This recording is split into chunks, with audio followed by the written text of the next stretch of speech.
Yes, sir. We are live. Sir. This is the second episode of Hardwood, Hard. Hardheads.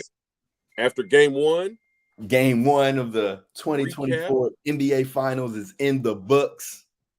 Yes, it is. It's in the Jeremiah, books, and the Mavs have 1 foot in the grave.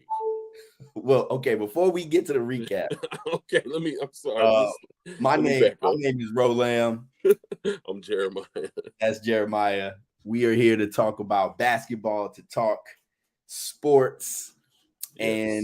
And this show is I feel like these are special shows because Right. we're doing the finals recaps. Mhm. After the finals, we'll probably get to a weekly. Yeah, something normal, something regular. Yeah. So we can just go ahead and jump into these finals. I know Jeremiah is ready to go. Boy. Listen, well, first off, let me put on my uniform. Let's go. Let's go.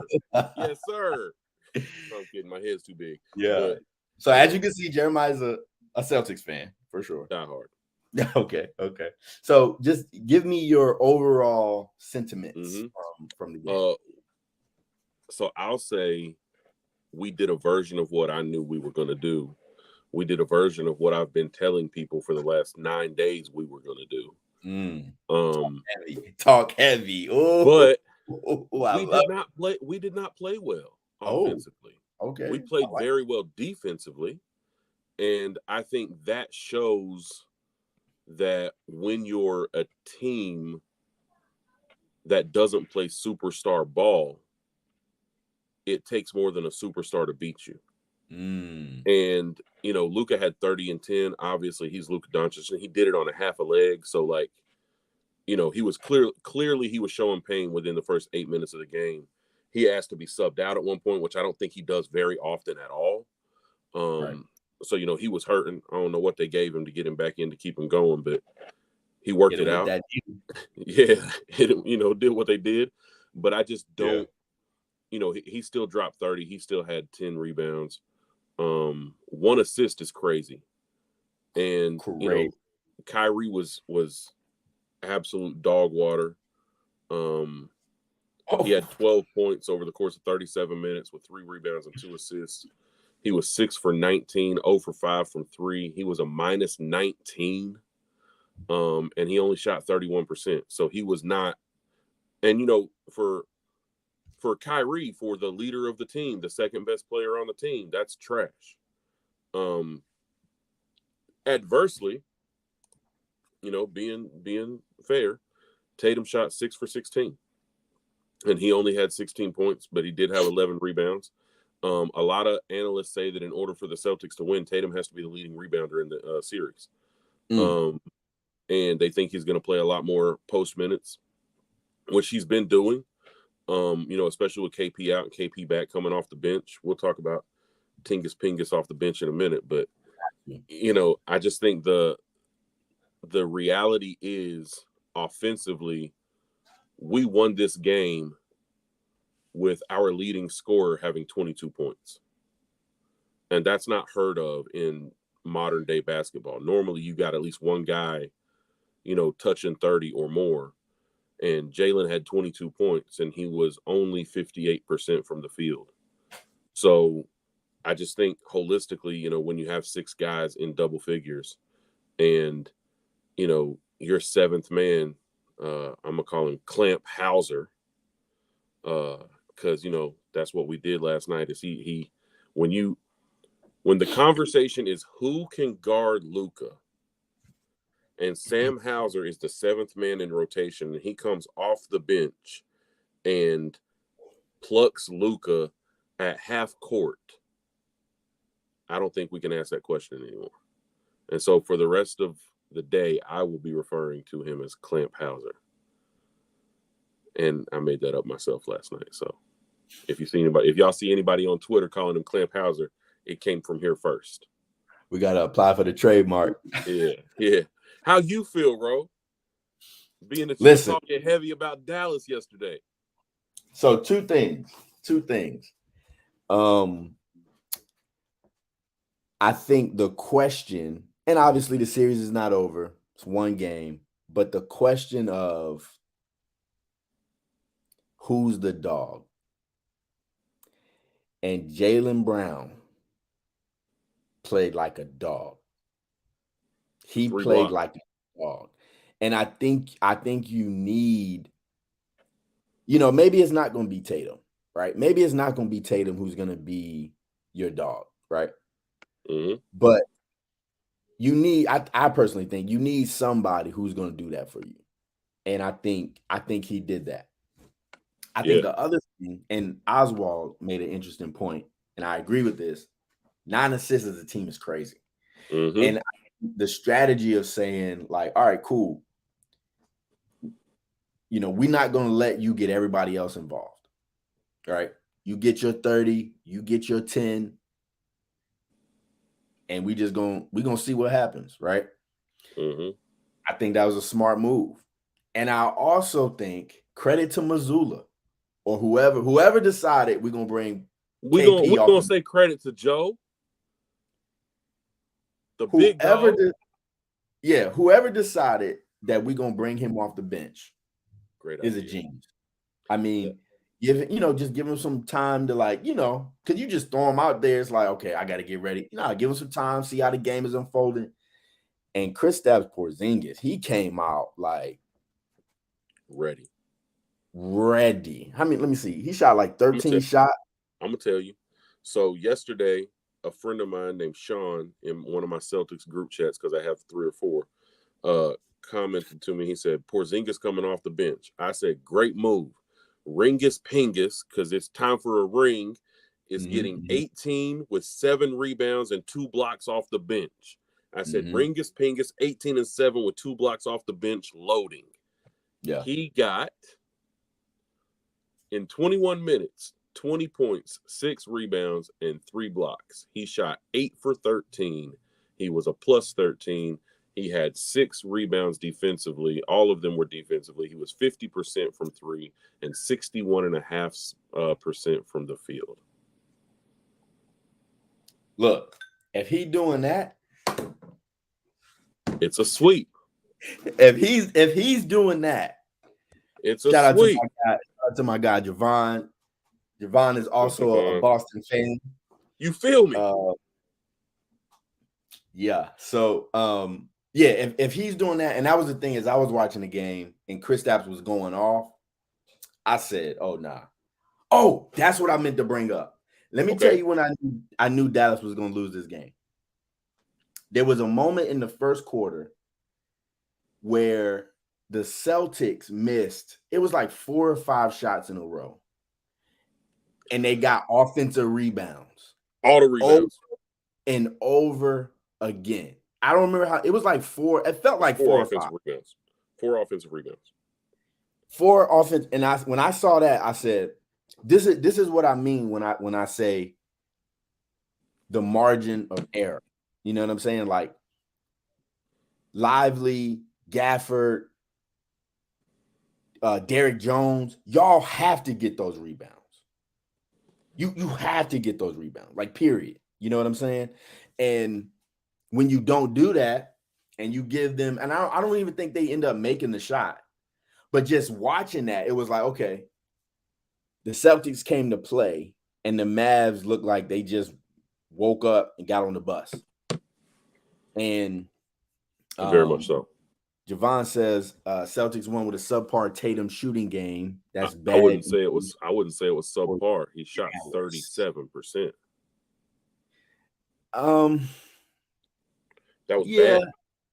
Yeah. I mean, I think you want him to shoot a little better than that. I mean, 37%, like you want him to be 40, 45, but I didn't think he played bad. I thought he played, pretty good. Felt like he was facilitating.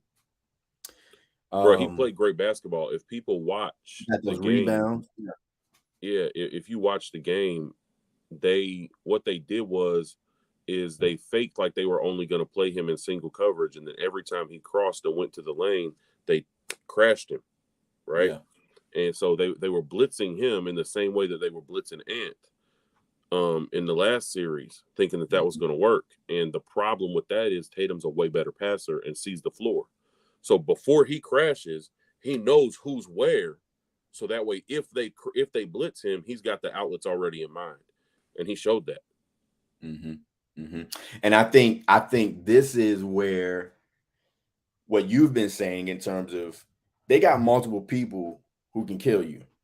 So next game, again, what's your adjustment going to be? I'm sure we'll get into that, but what's the adjustment going to be, right? So you're going to try to switch something up, and maybe next game is not going to be, Brown doing the work or KP doing the work, but this time it's going to be White doing the work. It's going to be Tatum doing the work, right? Then game 3, it might be Al Horford doing the work. You know what I'm saying? It might be Hauser coming in hitting 3 or 4 threes. You know what I'm saying? But that's the other thing too. The Mavs can't afford to get down. You know what I'm saying? Like once they go down 17, and that's the other thing too. When Luka went out the game, I think they were down like 6 or 7, and that was like right at the end of that first quarter, and then Celtics just blew the game open. I mean, you went up by 17, and then it was like, look, there's almost no coming back from that. Mavs tried to make a little run in the third, I believe it was. Cut it. I think they cut it to 8. But Celtics, so the Celtics typically shoot 20 to 21. They make 20 to 21 threes a game. And in this game they only made 16. They shot 42 of them. And so I think one of the adjustments they're going to try to make is to get them off the 3-point line. But I don't think that works. I don't think that works. They were there was a point in the game where they were 77% from inside the paint. There was a point in the game where they were 71% from 2-point. And that's ridiculous. If you're making 3/4 of your shots at, halfway through the game, you're making 3/4 of your shots. Right. I don't think anybody can beat you. Yeah. And I mean, like you said, they shot 42 threes, made 16 of them. The Mavs shot 27 and made 7. They only made 7. It's going to be hard to win a game like that. It's hard to win a game like that. One of the conversation points was PJ Washington and his corner 3, right?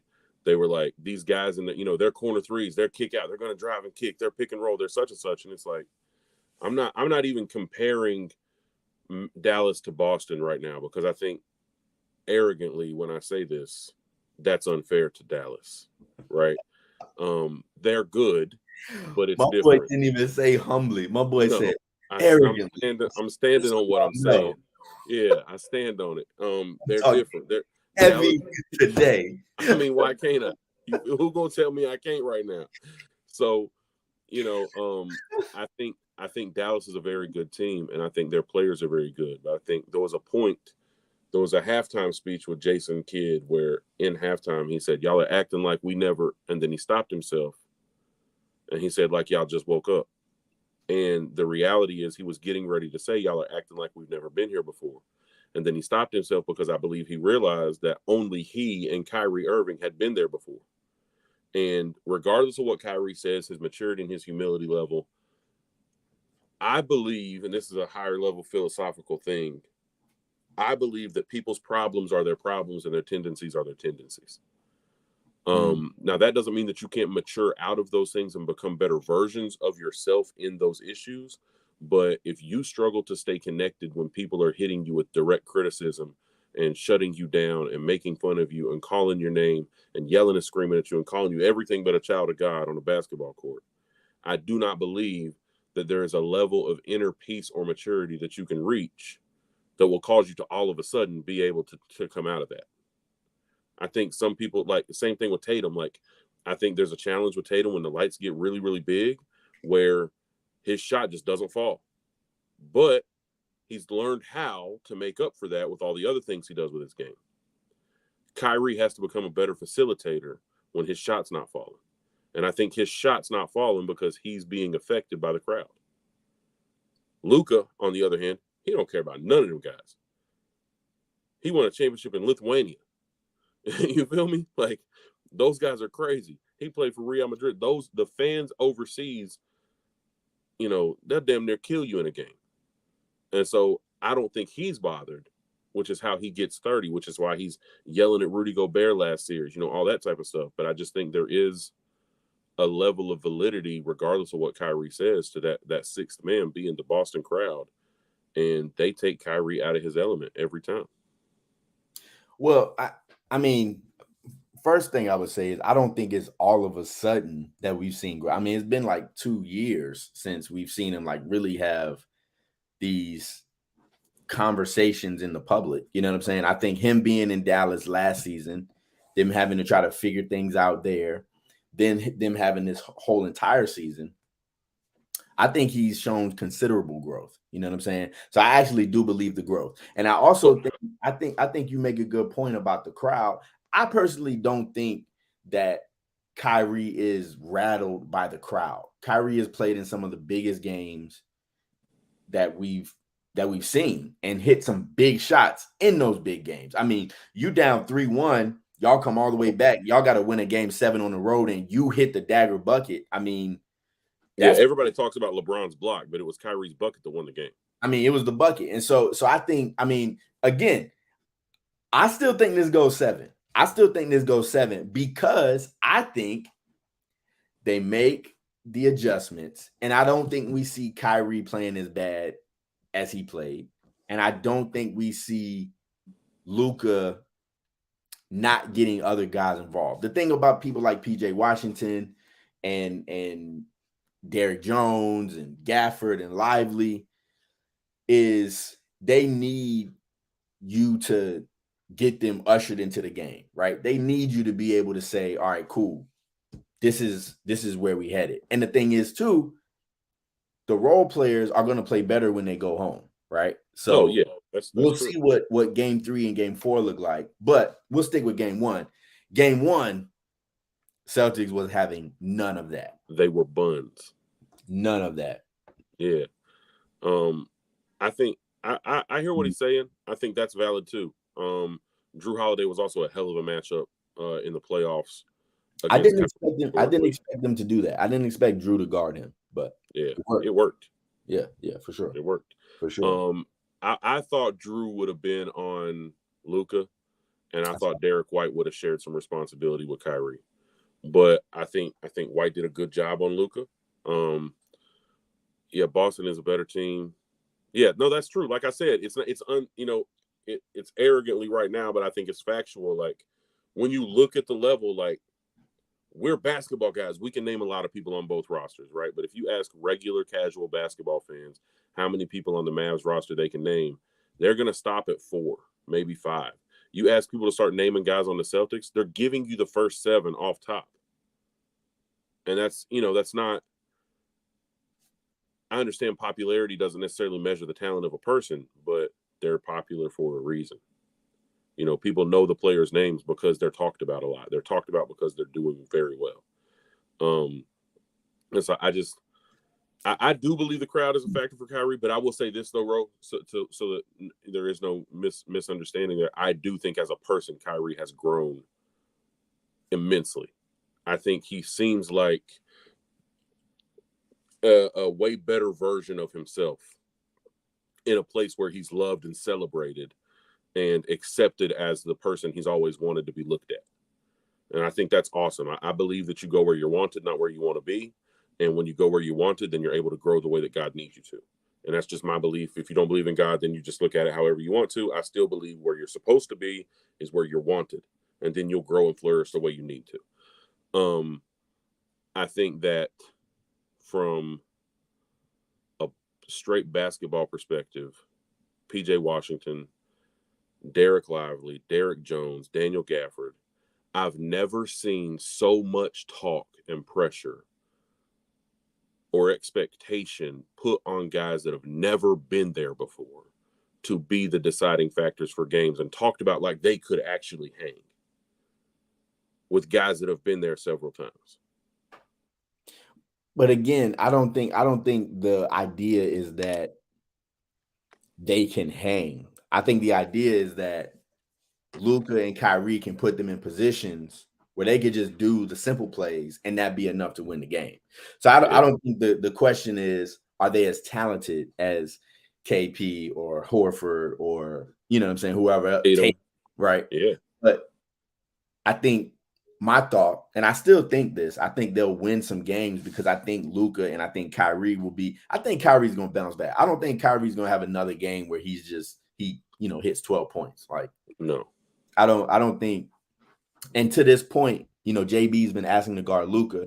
Yeah, for sure. I just think I thought that they would put a taller, longer, I don't want to say stronger. Somebody that matched him. I think Drew is stronger, but I thought they would put more length on him and put, Drew on Luka. But I mean, of course, JB, he takes that challenge, you know what I'm saying? So for sure. Yeah, I think one thing I will say,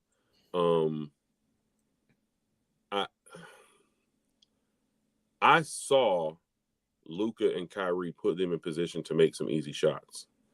What I saw was JB, Al, and KP take away every lob attempt that they had.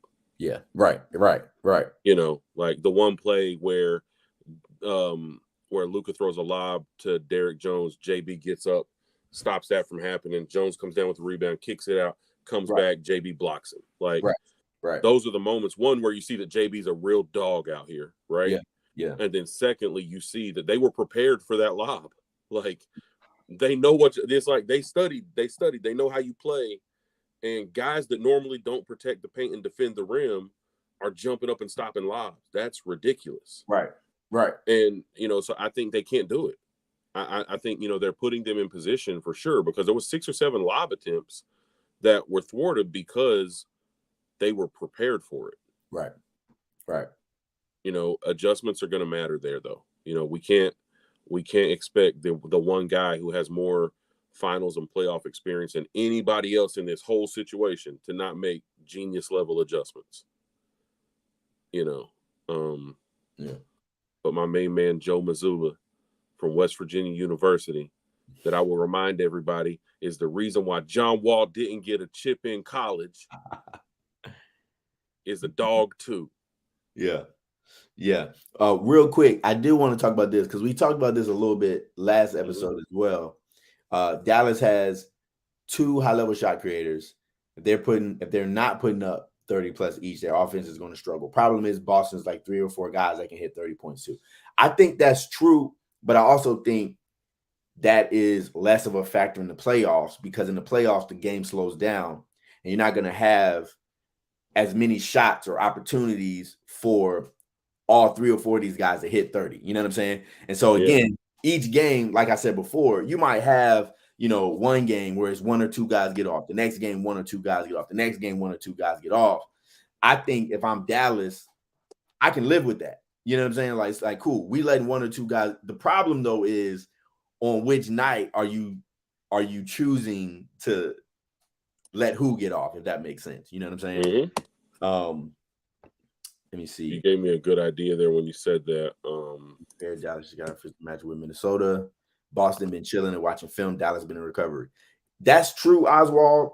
And at this point, nobody cares. We in the finals. We in the finals, baby. We in the finals. So, hey, but this is what we talked about, right? I think Luka and Kyrie got enough dog in them to eke out some games. You know what I'm saying? Yeah. So here's one for you, Ro. You just mentioned fewer shots in the playoffs than in the final than in the regular season, and I'm a numbers nerd. When we saw them in March, when Boston played Dallas March 1st of this year, and Boston beat them by 28, each team attempted 94 shots. Jeez, what was it yesterday? Yesterday, Dallas attempted 84 shots and Boston attempted 82 shots. So 8 and 10 shots less. Yeah. So that is intriguing. That I think that speaks to the level of defense. That speaks to the pace of the game. That speaks to why the scores are drastically lower. It's a more intense game. I noticed somebody had made mention at some point on all over Twitter that they were letting Dallas get beat up and things like that. The foul card doesn't show that. They both had 60 It's the same, right? Yeah, it's the same. Yeah. Yeah, they both had 16 I'm fouls. trying to get on my stats game like you. I got my stats right here. Yeah, I don't got the advanced stats like you. You know what I'm saying? But I got my you got little the shit setup. right there. Yeah, I think Javon, you're right. They're going to need somebody to hit 20, 25 points. I will say this: if Kyrie hits 30 last night, the game's tied. We're going into overtime. But you know, if he hits 30, he has to score an additional 18 points from where everyone else is already doing. Right. It doesn't have to be him. 18 more points should not be hard to do in the NBA with professional basketball players that are in the finals. Where can those other 18 points come from? Well, if we look at the Mavs, Washington had 14. He did what he was supposed to do, right? You look at Derrick Jones, he had 5. We need 7 more points from him if he's going to do something. Gafford had 8. Realistically, we need 6 or 7 more points from him if he's going to do something. So there's 14 of your. Go ahead. Yeah, there's 14 of your 18 needed points. Now let's get into the bench. Maxi Kleber has 2. I was just about to say Kleber and Tim Hardaway. Yeah. Tim Hardaway, he only got 8 minutes. He might be hurt. I'm trying to understand why they don't like Tim Hardaway at this point. He might be Did hurt. he say something about J Kidd's mom or something? Because he's only gotten 8 minutes in the postseason. He got to be hurt. They're not telling us something. He's like, from a streakiness shooter perspective, Tim Hardaway's a guy that could come off the bench and get you 7 points quick, get you 12 points quick. And next thing you know, the game it's a 3-point game. So you put him in for 8 minutes to give him a chance to shoot. He takes 2 shots. I get that, Javon. He's a horrible. Kyrie can't guard either. But that's the thing. That's the thing. You bring guys in for a certain reason. You know what I'm saying? And so if I'm gonna bring you in, and you know what? Maybe that's why he's not in. If I put you in, I remember my coach used to tell me, like, when I was coming off the bench, he would bring me in, and if I wasn't aggressive, he would pull me out. And he would say, I put you in there for a reason. So if I put you in there for 5 minutes and you haven't taken a shot, you're gonna be sitting on the bench with me because you could do the same thing sitting next to me. Right. So if I put you in for 8 minutes, I don't know how this played out. I don't remember how it played out, but you're there to get buckets. Huh? If you're Tim Hardaway Jr. and you get put in, you're there to get buckets. You get buckets. So yeah, if we know that he can't guard for shit, J Kidd know he can't guard for shit. So when I put you in this game, I'm not putting you in here to lock nobody down. I'm putting you in here to get a bucket. If you're not getting the bucket, come sit down, sir. Right. Come hang out. Like, you get buckets.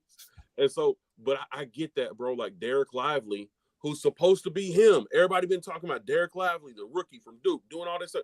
That man played 18 minutes, had 5 rebounds, 1 assist, 1 steal. He was a -15. He had 5 fouls.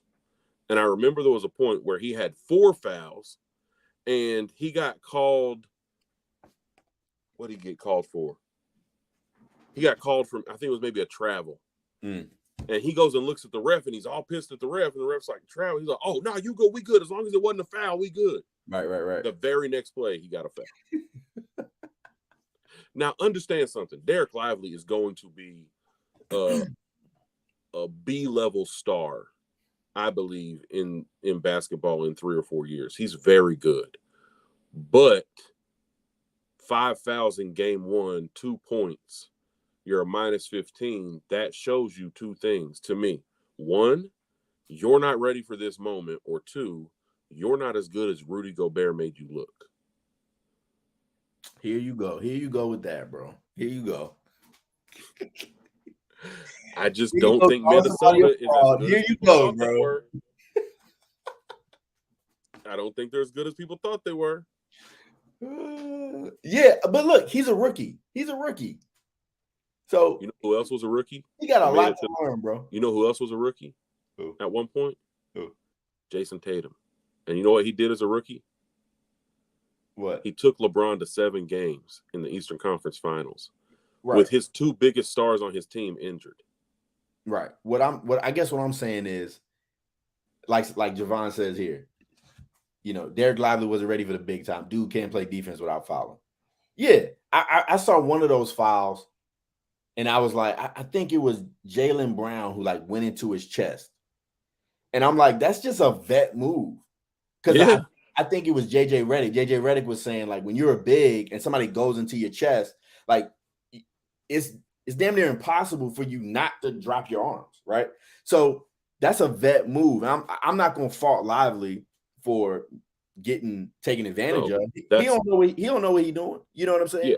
So We should put a precursor at the bottom of the screen that says we're not criticizing the Mavs because we understand they're just not good enough.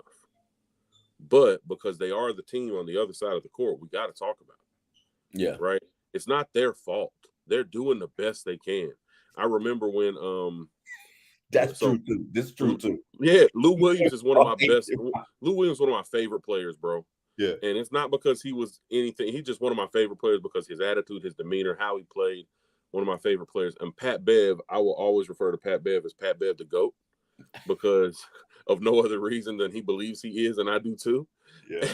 And when I remember the Pat Bev, Lou Williams press conference after they got beat by the Warriors when they were in LA, and they had come up on them 2 games, and KD came back and slashed them. And they said, how do you feel like you guys could have done, what could you guys have done differently to handle Kevin Durant? And Pat Bev was like, well, what do you suggest? Right. He's like, you watch a lot of basketball, right? What do you suggest? Right. And Lou Williams said the realest thing I've ever heard in a press conference in my life. He goes, I promise you we tried. I promise you we did everything we could. Right.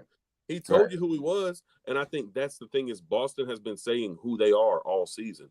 Right. They haven't been tested. They haven't been proven. Bro, they won 64 games. Maybe it's possible that there just aren't very many teams this year that can test them or make them have to prove it. Right. And but the reason why I said that though is because for me, I'm not gonna say we not as good as we thought you was because you look different against Gobert, right? Like yeah. To me, I'm gonna say it. You don't got to. I understand. I'm just saying for myself, when I look at it, I'm saying, look, you had a great first of all, Kyrie and Luka, to me, is the reason why these guys play with confidence, right? So if Kyrie comes out, he missing shots, he not really looking good, he's getting his shot blocked, I believe that energetically affects the rest of the team. So if Kyrie comes out and he gets 24 in the first quarter, I would think Lively looks a lot different. And I would think Gafford looks a lot different. PJ looks a lot different, right? Because we getting this thing going. You know what I'm saying? And so I guess this is more to your point too, right? Where it's like, okay, you can, like, your leaders can make you look better than you actually are. So if Kyrie is not doing what he's supposed to be doing, Luka's not doing what he's supposed to be doing, it puts more pressure on the rest of the team to produce more, to have better production. You know what I'm saying? And also, last thing I'll say, I'm gonna let you jump in here.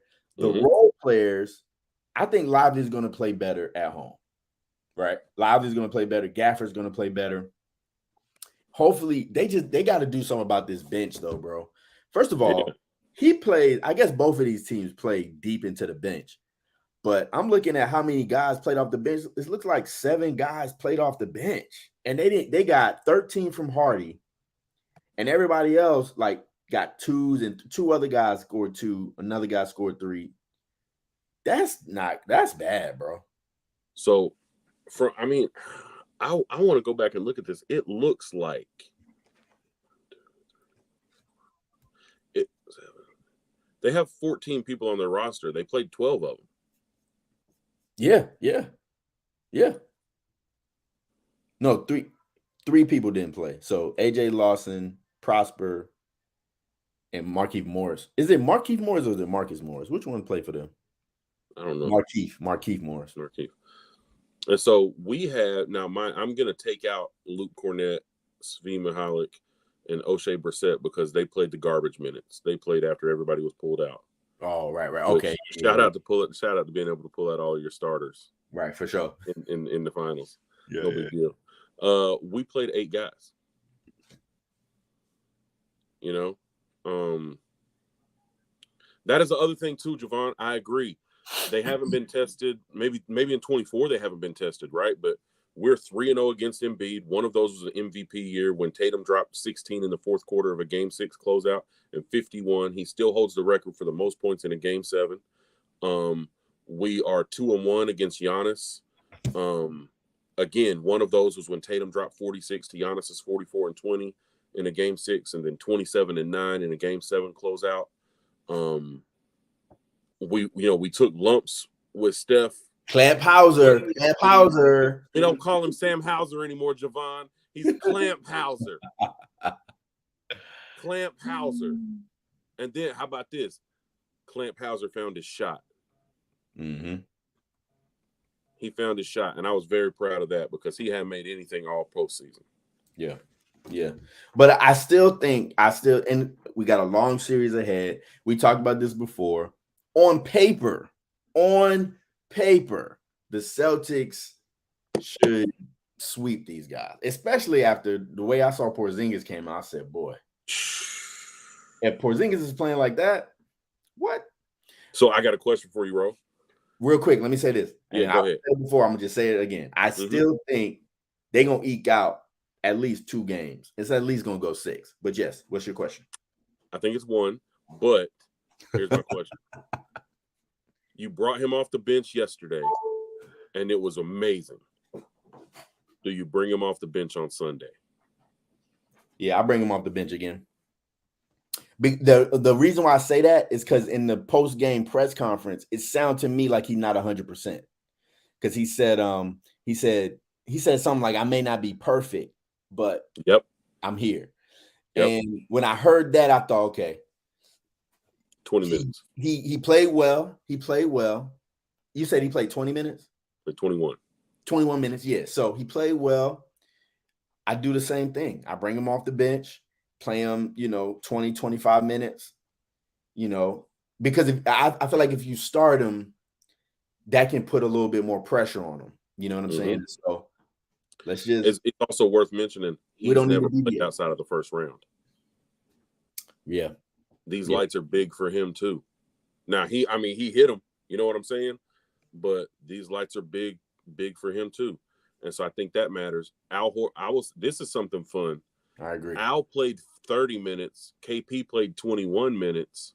They did not go deeper in their 5 position. They just kept those 2 in there rotating and trusted Tatum to cover that shortage, which also may be why we only saw him get 16 points on 16 shots. I mean, here's the thing. I don't have a problem with him getting 16 points on 16 shots. Like, of course, as Tatum, you want him to be aggressive and you want him to do more.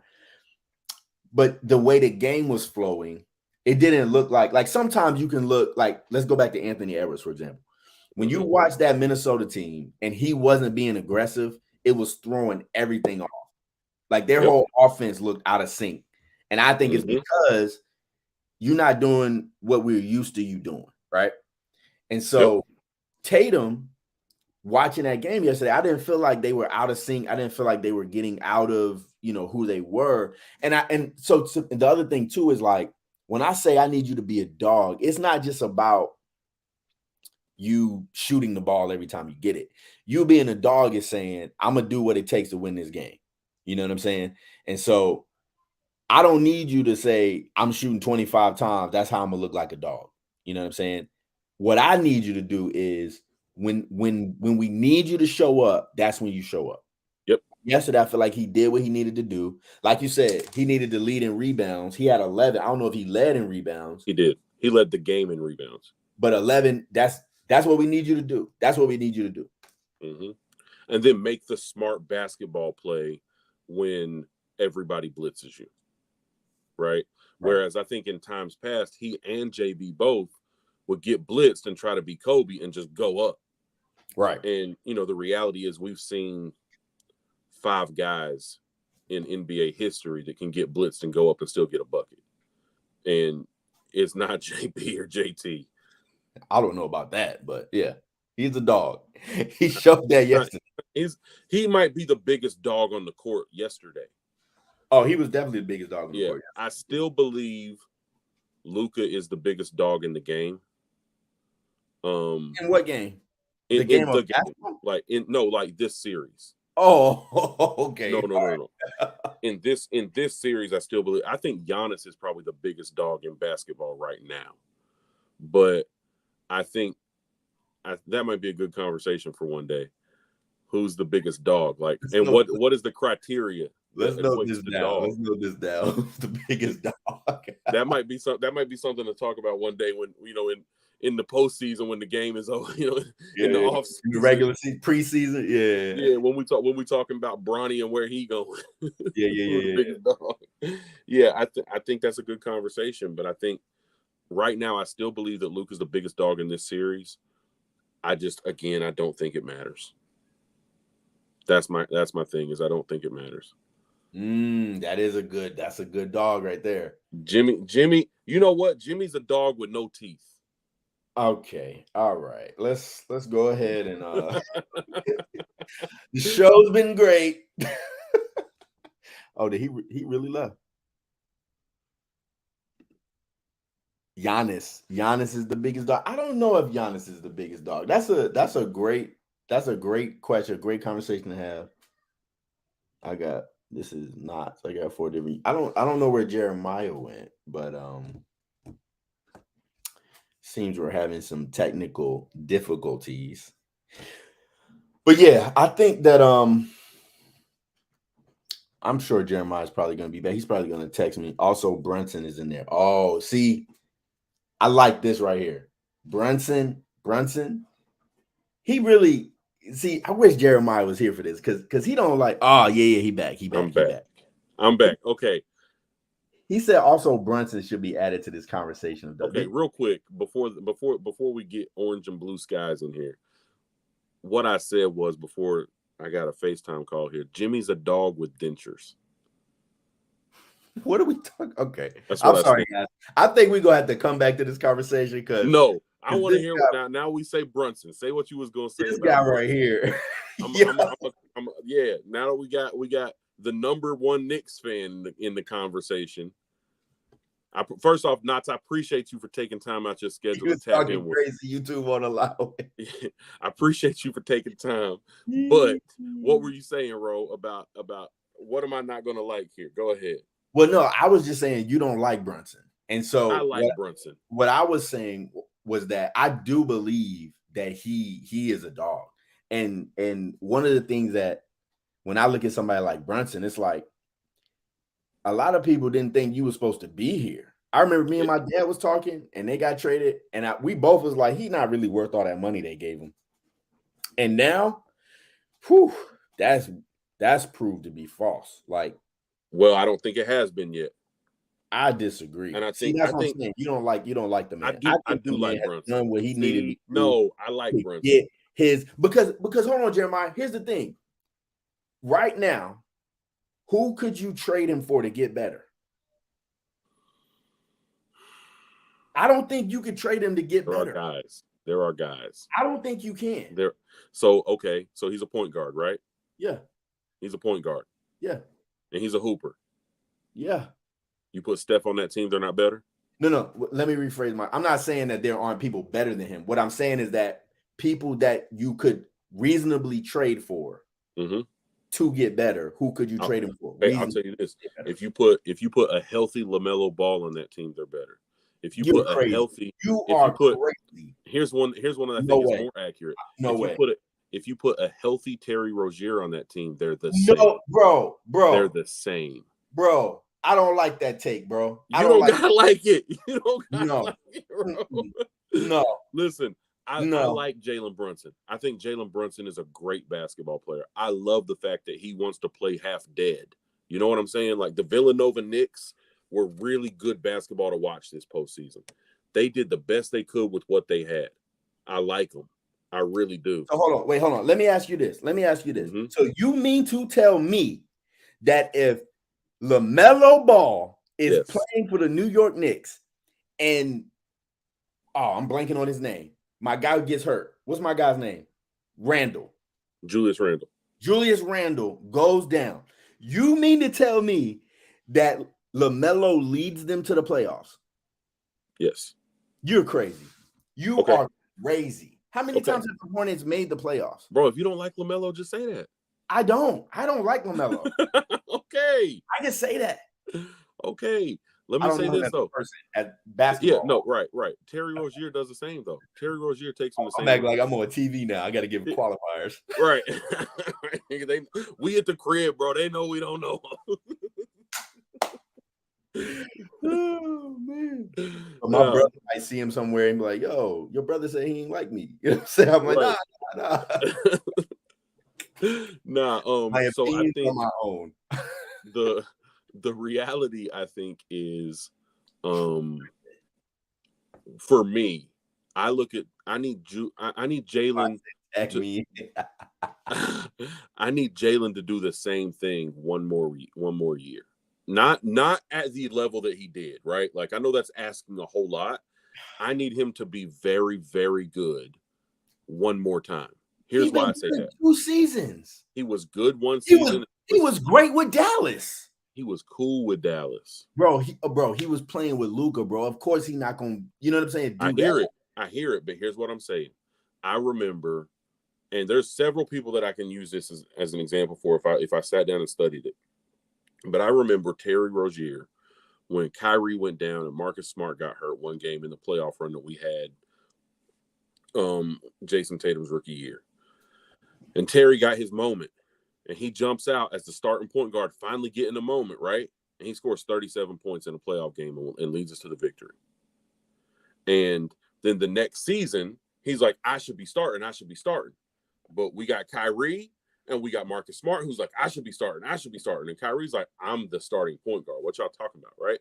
So it's this whole battle for everything. And we traded Terry Rozier in that offseason to Charlotte, and they gave him $1 billion. They gave him like $140 million. And then he became a dud, right? Kemba Walker, one of my favorite basketball players in college. No, we can't talk crazy about my Uno. I'm not.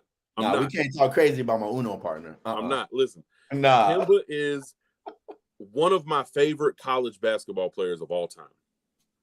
And Cardiac Kemba is the coolest name that you could come up with. Yeah.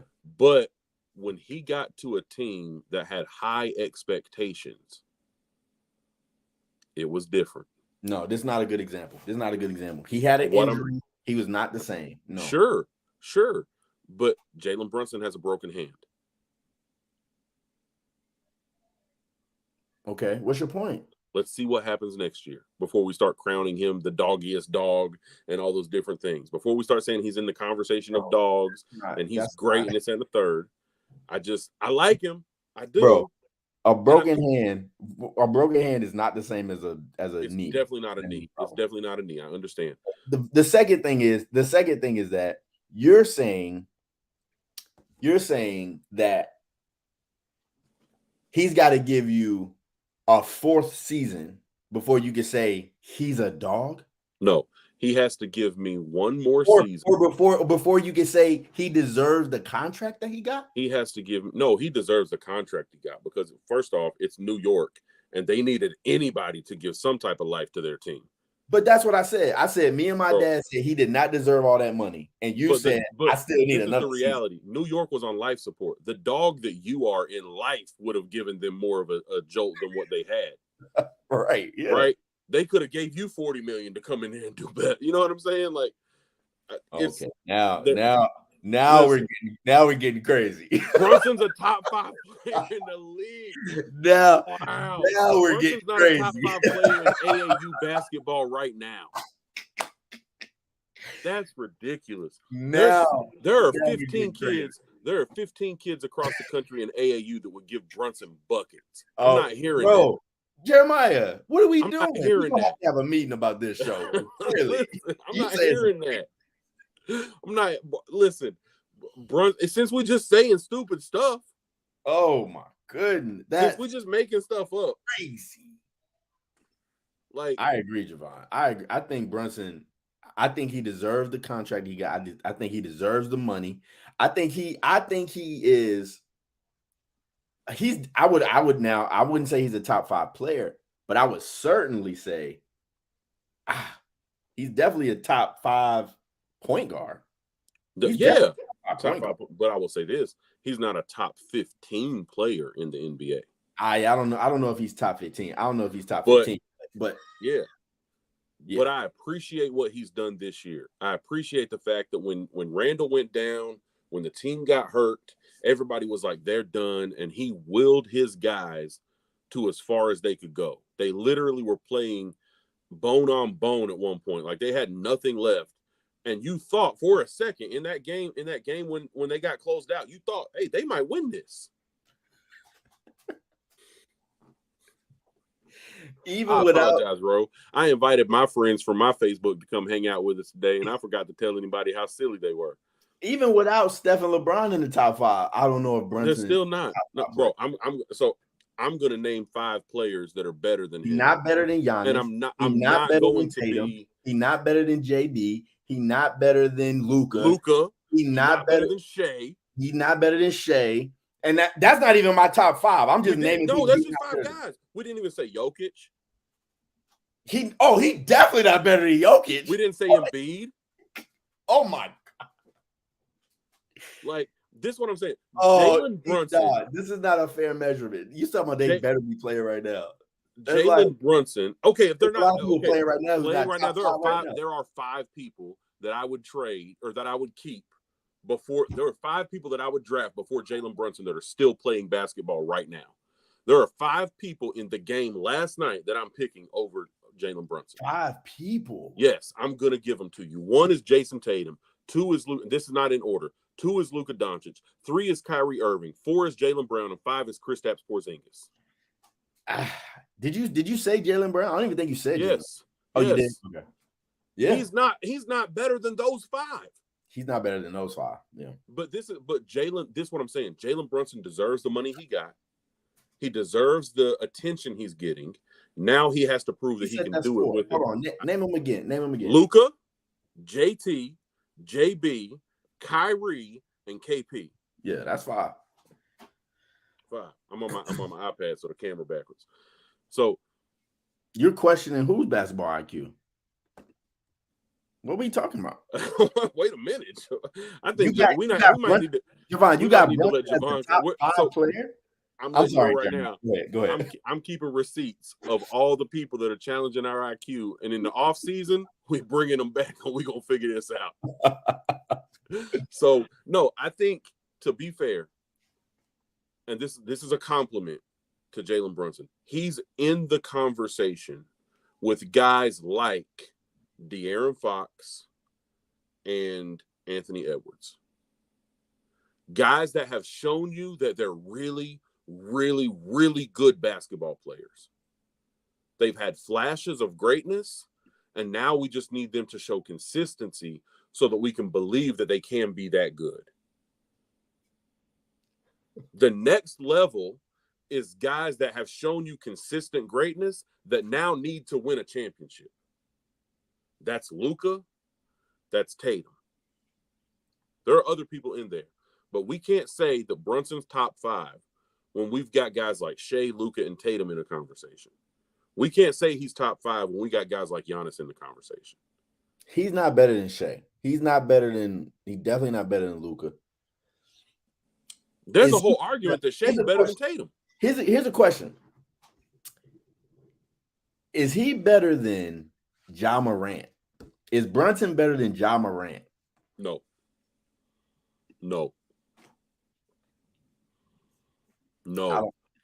I don't. No. Ja Morant came back game 1, have been out for 25 games, and he took the team to overtime and won them the game at the buzzer. So we can come back to this conversation for sure, but this is the reason why I don't think LaMelo is better than Brunson. And it's not a skill conversation. Like if you just saying just skill for skill and just physical attributes, cool. You might think LaMelo is better. He might be a better shooter. He might have a better handle. All right, cool. He is a better passer. He's definitely a better passer. But I don't think that LaMelo would be able to lead. I don't think he would be able to be a leadership presence for the New York Knicks that Brunson was. And so with that, I don't think that they would be able to, losing Julius Randle, I don't think they would be able to have as much success as they had this season. Mm-hmm. Let me ask you this question, LaMelo, because I think that's great. Let me ask you, and now understanding that I just said go where you're wanted. We all know that your environment and where you fit matters a lot. Kyrie is the perfect example of that, right? Jalen Brunson's dad is one of the coaches. He came there because his dad was one of the coaches. Dante DiVincenzo was one of his teammates, and Josh Hart is his best friend. Is it possible that they followed him because they love him and they know him? You get what I'm saying? Now, I'm not saying that as a knock against him. Yeah. But when we talk about leadership qualities, we also have to consider the environment and everything that's around somebody. We're saying Jalen Brunson is a great leader because he's leading his family members. No, right? When everybody's healthy, I know a lot of people that I love, and I'm not following them nowhere. I feel that. I'm saying he's a skilled, talented, ready to go guy. When everybody comes back and is healthy, will he still be received as the leader of the team? That's why I'm saying what he did this year was great. But let's see where he's at in February. But so you don't think he will? Don't know. See what Julius Randle thinks. Why would you think they wouldn't? I don't understand why you would think they wouldn't. Just need to see. What? I don't understand what you're talking about right now, bro. Just need to see, bro. That's crazy to me. That's crazy. I don't know what you're talking about right now. Like, I agree. Hell yeah. Like, I agree. Hell yeah. First of all, I think Randall is overrated. I don't know. He's the ISO. I need context. The ISO king in as far as what? He's the ISO king going left. As in he loves to play ISO, or as in he's the best ISO player? Because gotta mean he just loves ISO. Not he. Gotta be. He gotta be. There's 75 guys that are better ISO players than him. I think Julius Randle is overrated. That's my opinion on him. I don't think he's as good. I guess this is how you feel about Brunson. I don't think he's as good as people think he is. So that's not how I feel about Brunson. I think Brunson could be everything that everybody says. He loves to play ISO. Okay, cool. I like that, Knots. I like that. I think Randall could be, or not Randall. I think Brunson could be as good as everybody says he is. I just want to see him be as good as everybody says he is. That's all. I think they're just giving him a little too much. This is interesting. Javon might know basketball. I don't like that you think we don't know basketball, but I think I'm trying to figure out. He never said why he was questioning our basketball IQ. Yeah, that was weird. Yeah, I think. No, go ahead, Jeremiah. No, I was just gonna say back to kind of like the topic at hand. How do you feel Game 2 is gonna go? I think Boston wins. I think. I don't know if they have the ability to make the adjustments that they need to make for this next game. And I also think, looking at how the role players played in Boston, I think the noise of the crowd affects the role play. I don't think it affects Kyrie, and I don't think it really affects Luka, but I think it absolutely affects Lively and all these guys who have never, like you said, like Luka's never been on this stage before, but he's been playing pro basketball in Europe and with grown men for so long. I think he's sort of used to like this type of environment. And Kyrie, you could argue that he's been on bigger stages than this. Bigger stages, right? So, and then I think Kyrie is, he's been here before. I think Kyrie is that guy. But I think the rest of these guys, I do think it can rattle them a little bit. I think being in Boston. So I think this next game, I think Boston wins. I think it's by a less margin. I think they win by 5 or 7. And I think it sets up for a Game 3 that Dallas wins. I think Dallas takes Game 3. The energy in Dallas is going to be crazy. I think the adjustments are really going to are going to come into effect. And I think that's how we go. What you think? I think Boston could lose this next game. I'm not totally ready to say that they will. They're not doing this, Javon. They're not posting up Lively or Gafford. That would be crazy. They're not doing that. There's no way they do that. Right, Jeremiah? You don't think that, let's talk about basketball IQ now. Who are they posting up? Right. That's what okay, yeah. Okay. I thought you were talking about me. I'm like, what? Anyway. No, yeah. Who are they posting up? I'm concerned about that thought because that sounds crazy. There's no way to do that. Yeah, Gafford is no disrespect to Gafford. Gafford loses a post-up matchup against Jason Tatum and Jaylen Brown, and he's bigger than them. I don't think this works. They can't. They can't switch them to. They can't make them post up. Mm-mm. They're not doing that. But I do think Boston could. I'm not ready to say they will. I need to think about it a little more. I think Boston could lose this second game. I don't like. Agree with that too. That I do agree with that. I don't like that they won by so many points. Historically, when Boston wins big in game ones, they let their foot off the gas and they lose game twos. Historically. I think if this was a 5-point win, it'd be like we might sweep them. But we beat them by 18. I don't think Luka was winded. Somebody put in the comments earlier that they thought Luka was winded. I think Luka was hurt. I think he's legitimately playing with an injury. However, to be fair, if you're on the court, you're playing basketball. Nobody cares about your injury. So, and he dropped 30. So, injury doesn't matter. I think the reason why I think he was winded is because I've never seen him call out, try to get out of a game for injury. Like, I feel like he'll try to, run it off or walk it off or whatever. So that's why I thought, okay, maybe winded. It's got to be something more than just my knee hurt. Yeah. Like, it's got to be something else. But yeah, go ahead. Yeah, that might be a thing. So I understand those things. I think we might lose this game. That's fan. I think with Jason Kidd as a head coach, a lot of historical data don't want to apply. Okay, well then Boston in 3 if the data don't apply. Like Boston in 3 then. You know what I mean? Oh, Javon, trust me. Let's be clear, my brother. This where we at. Okay?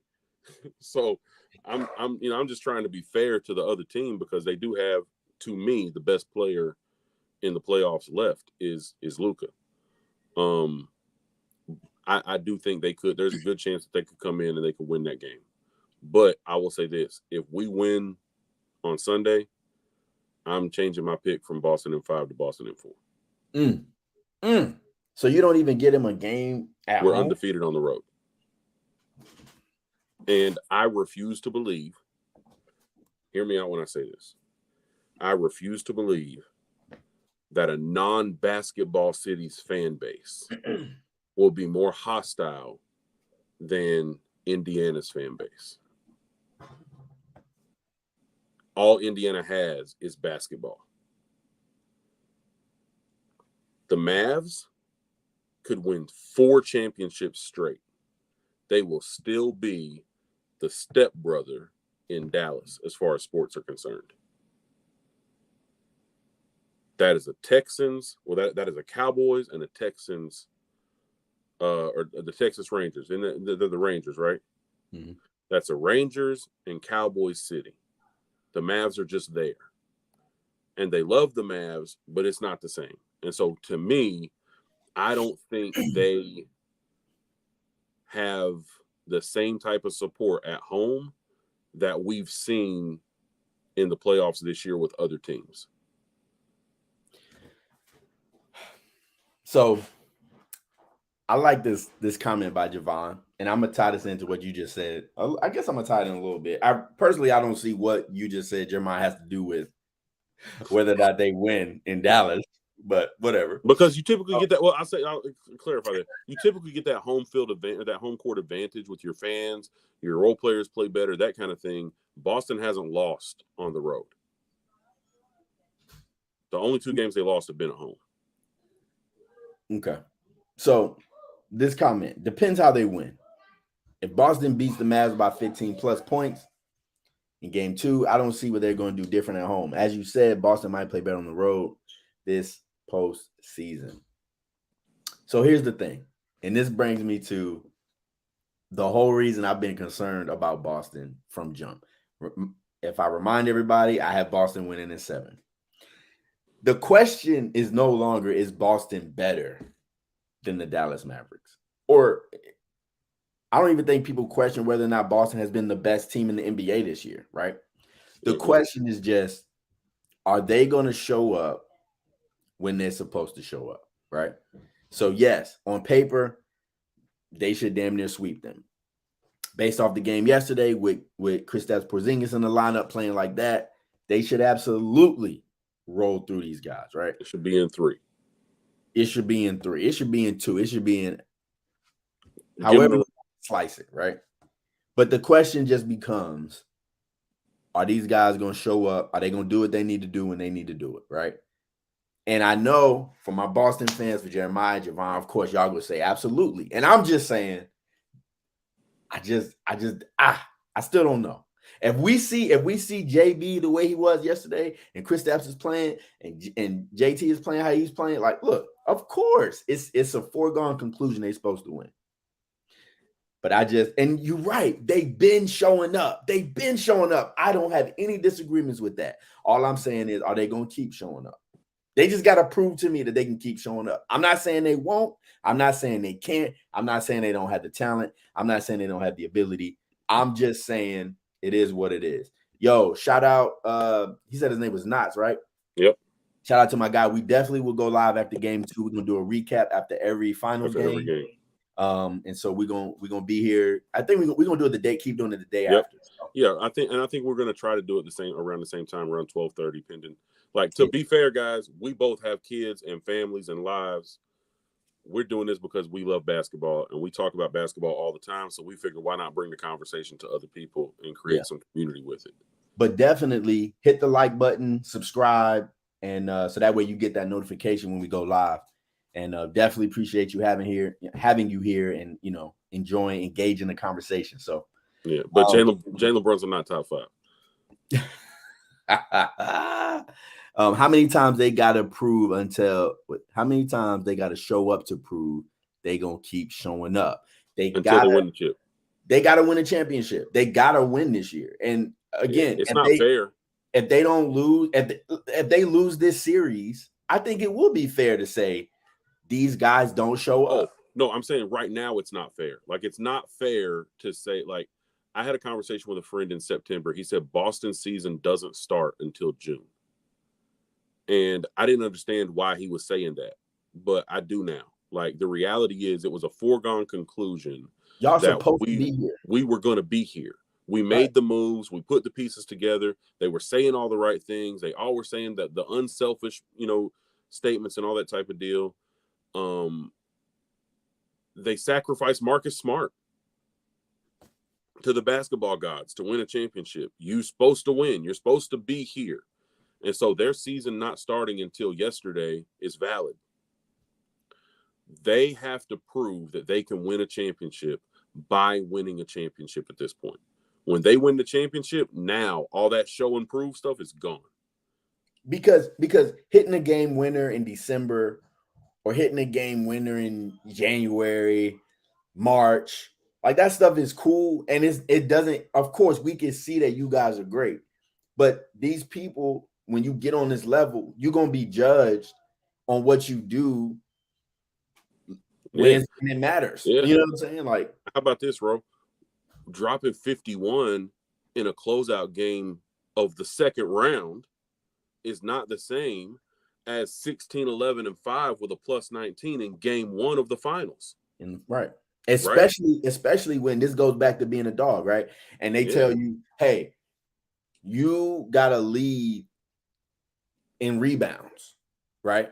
and then you get to the end of the game and you got the most rebounds for the day. It's like, okay, look, you doing it. You know what I'm saying? This is what we need you to do. You doing it. That's Right. dog status, in my opinion. That's dog status. No, I agree. It's That's not about fine. me. It's about a chip. But see, this right here, that's fine. But Dallas hasn't exactly proved they're going to show up because they have less playoff history than the Celtics. But this is why we talked about this before, Javon. I don't think Javon was here, but Tatum, JB, this iteration of the Celtics are victims of success, right? Yeah. So you've been in the conference finals, was it 5 years? Then you went to the 6 final. of the last 8 years. 6 of the last 8 years. You've been to the finals. Last year you didn't make it back to the finals. It's like when you look at Dallas, this is the farthest that they've been. So you're not being judged the same because you haven't been to this level as often as the other team. Yeah. They're like, typically when a team gets to the finals and loses, you say good job. With the Boston Celtics, when they get to the finals and lose, they say waiting for Boston to Boston. Right? And yeah, my bad. And you're sort of one of them, bro. Like, you still feel like there's a possibility, based on your comments today, that they could mess around and lose the series if they don't take it seriously like they have in the past. I think they could, yeah. I don't think they will, but I think they could. You back? Oh, am I breaking up?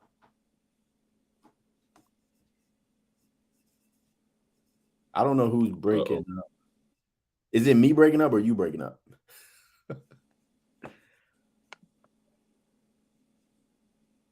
I'm pretty sure it's Jeremiah that's breaking up. I don't think it's me, but I don't know. Okay, you got me? You got me now? Yeah, I got you now. Yeah. Am I breaking up? Me. No, it might have been me. Okay. Yeah. Go ahead.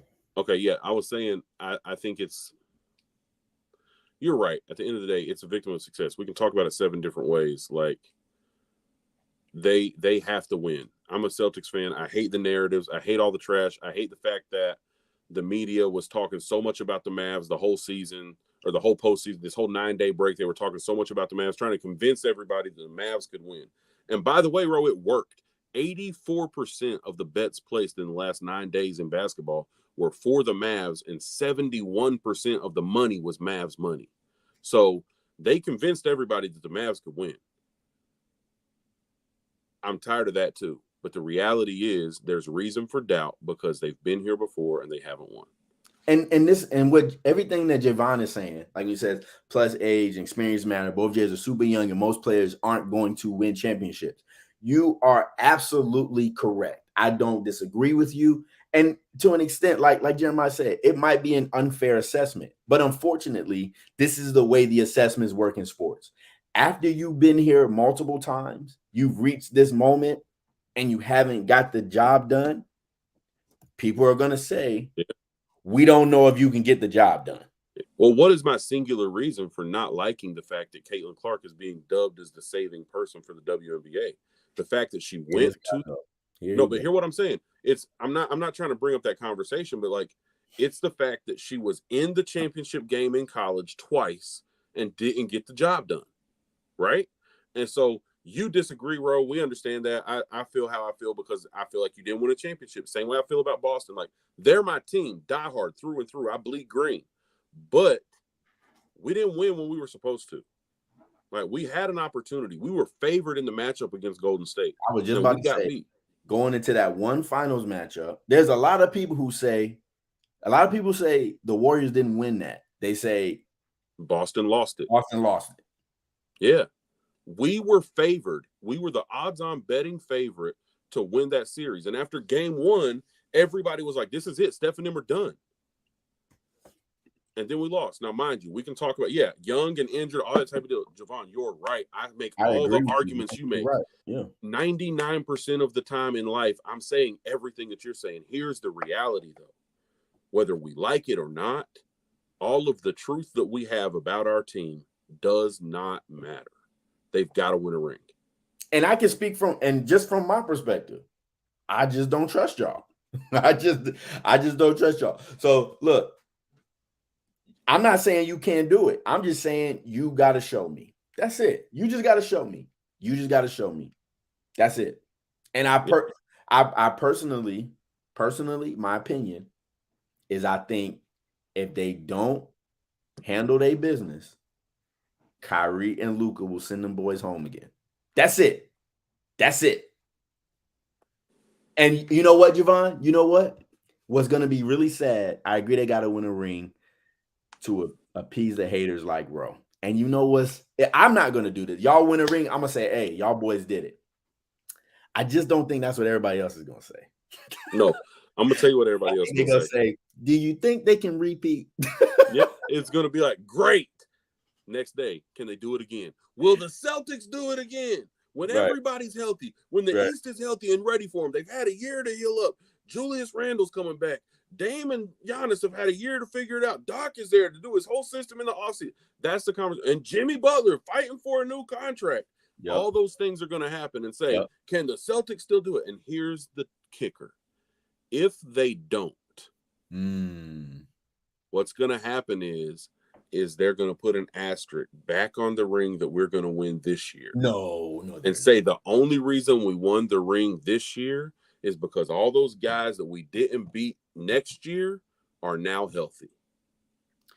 And, you know, I wanted to talk about this a little bit as well. I hate that narrative because from my perspective, it seems like every championship run, there's a little bit of luck involved, right? Where it's like, you don't like guys get hurt, certain teams lose, so you don't have to play that team. You know, I remember when my brother played on the team with Cardiac Kimball when they won the national championship.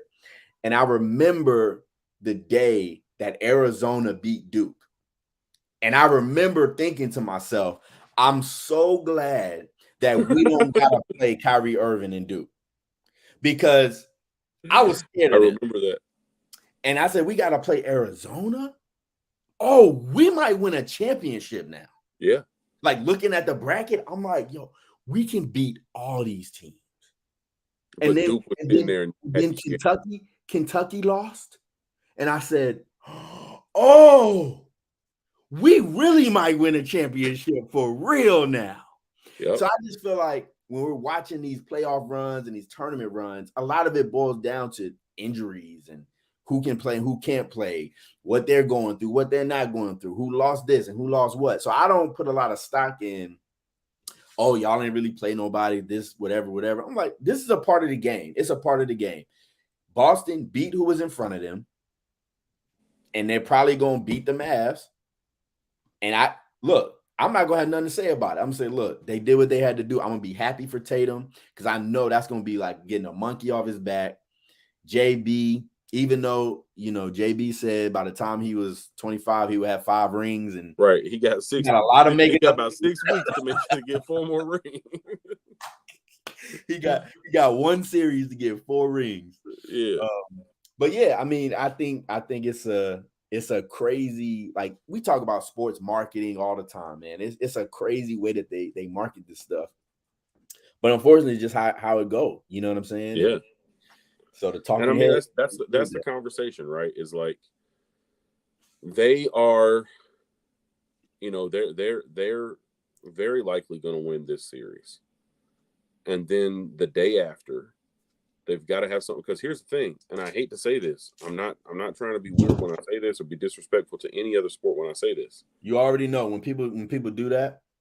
But I mean it's gonna come off that way when basketball is done. Crazy. When basketball is done, you got about 3 days until they run out of stuff to talk about. The UFL is not as good as people think it is. The W is still the W and hard for people to buy into unless you're a real hoops fan. Fortunately, we've got the Olympics this year. Nobody cares about baseball until August, September time.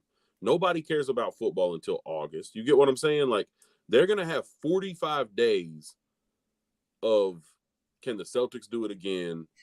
Is Tatum good enough? You know, what happens when should they be breaking this up? Yeah. Should they be is Tatum's going to get 330? How are they going to afford to keep everybody? Right. The ownership group's already said we're going to pay whatever we have to keep whoever we can if we win a championship. Like, All these things have already been answered, but they've got to argue about it all. Should Luka and Kyrie break it up? Yeah, Kyrie's a great leader. Can Luka really follow Kyrie? Like, all these things are going to happen, and none of them are fair, but they got to talk about something. Right. And so he says they can squeeze at least one more. I agree. They're going to get, my opinion, the next 4 years. They got once they lock in White and once they lock in Tatum, they'll have everybody for 3 more years. I think if I were to bet, I'd say in the next 3, after we get this one, we get 2 more rings. I think we'll get 3 and 4 years. That's what I think. And then I think we will solidify Tatum's place as one of the 5 best Celtics all time. Yeah, if you do that for sure. And I mean, I think if you can get Porzingis healthy, y'all best team in basketball. A long time. I'll say the only team that can beat us when they play perfect is Denver.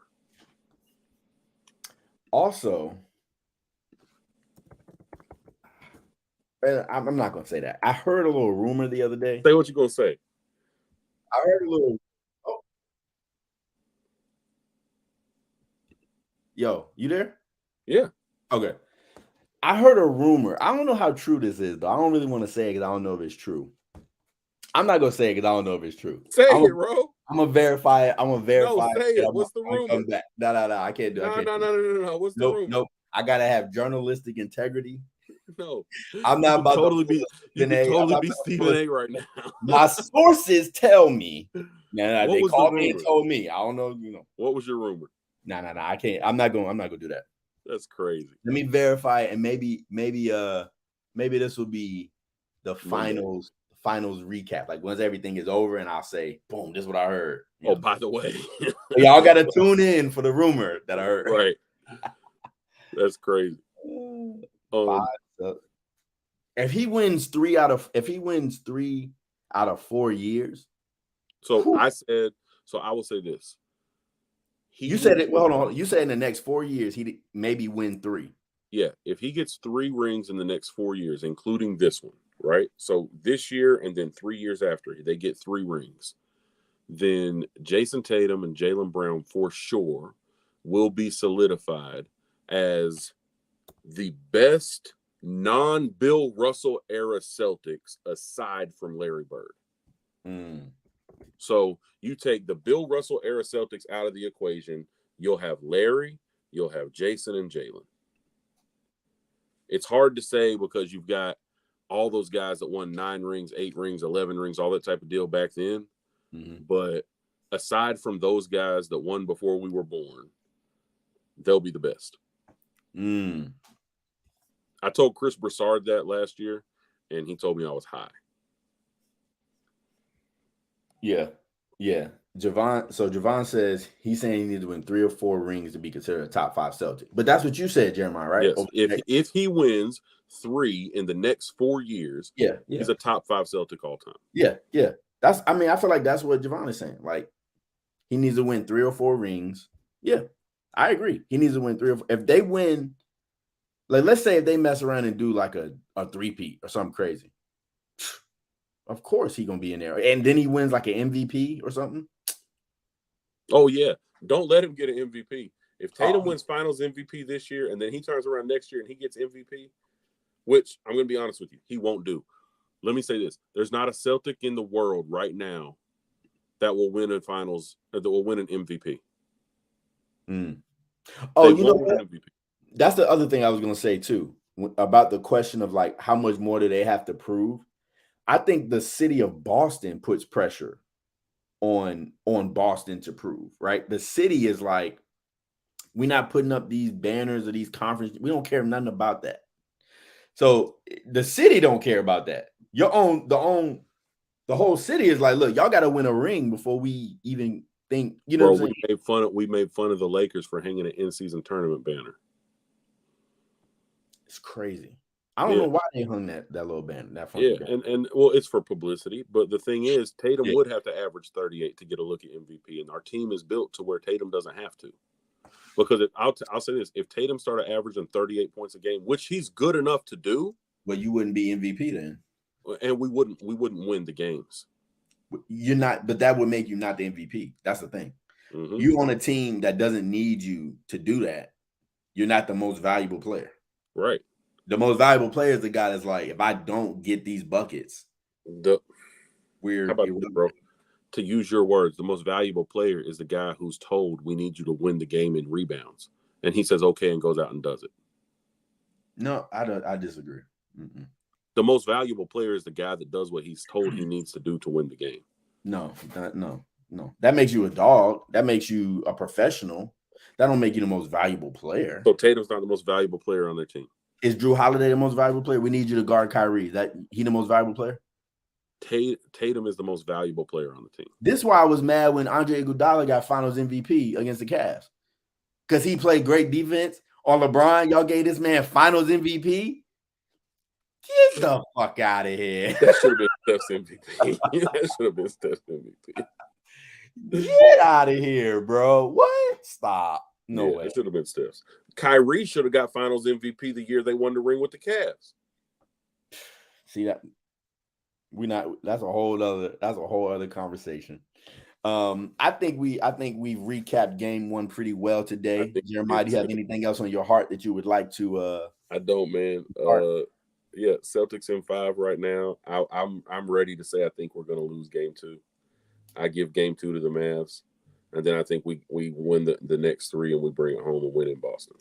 Okay. I got game 2 going to the Celtics, and I think game 3 is won by the Mavs. But we will see. Let's see. When is game 2 tomorrow? Yeah. Game 2 is Sunday. Oh, they gave us a break. Okay. Yeah. So right now we have it was Thursday, Sunday, Wednesday, Friday. Okay. All right. So with that being said, we will be live again on, I guess, that Monday morning. Yes. Monday morning, or I guess Monday afternoon. It'll be 12:30. Yep. But look, we appreciate y'all coming through. Definitely like, subscribe, share this if you enjoyed it. Yeah, tell people you know about it. You know, if you have other friends like us that like to talk trash about basketball, you know, tell them to come hang out with us. For sure. And we appreciate all the engagement, all the conversation, all the feedback. We love it. We're here for it. And we're going to continue to do this and continue to grow. So we appreciate y'all. Y'all have a great day. And we love y'all. Peace.